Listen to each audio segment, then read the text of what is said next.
Indigenous Rights Radio, because knowledge is power.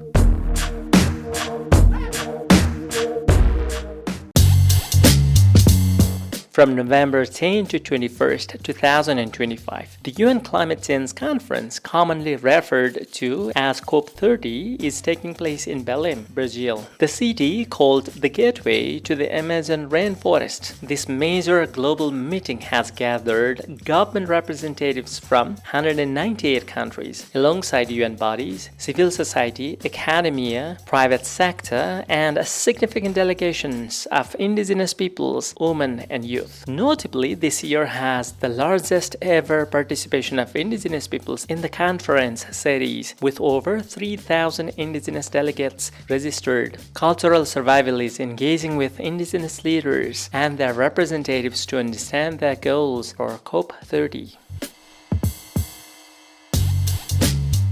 I'm Musa Ndamba. I'm from the indigenous pastoralist community called the Mbororo community of Cameroon.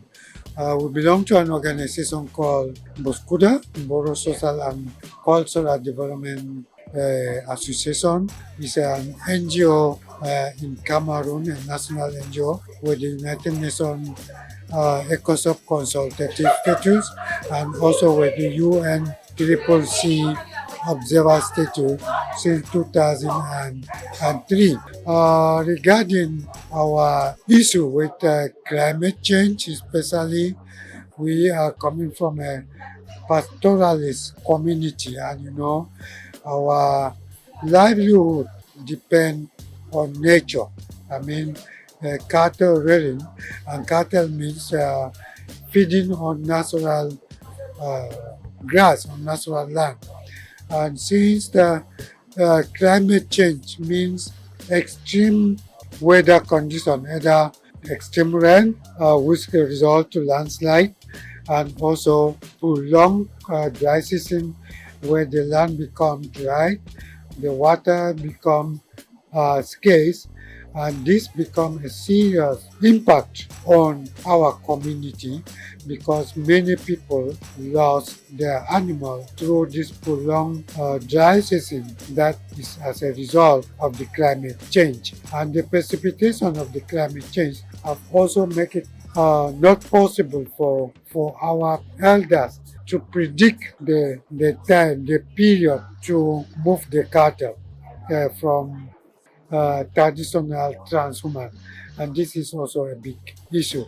But we are here expecting also to not only to come with litanies of complaint, but also to kind of propose solution to the climate change. And I think the indigenous, valorizing the indigenous knowledge could help in adaptation and mitigation of climate change, especially within the pastoralist community. Here we are adopting agroecology as an option, the best option for climate change, of course.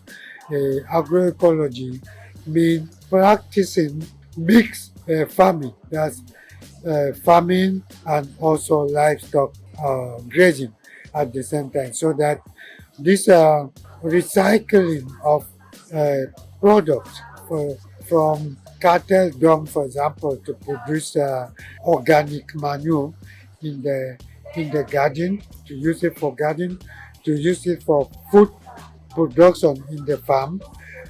It helps in producing healthier food. It also helps in keeping the environment healthy.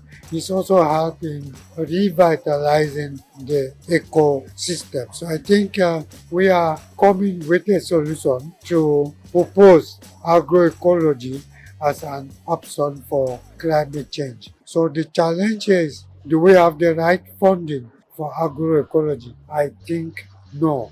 So our appeal here in this COP30 is that indigenous people should be financed, and the activities to be financed through agroecology. And we have a big platform like in Africa. We are working with, in Cameroon, we created a platform called NAOS, which means National Alliance for Food for Organization in Climate Change. This platform is made up of more than 30 civil society organizations that are working on climate change.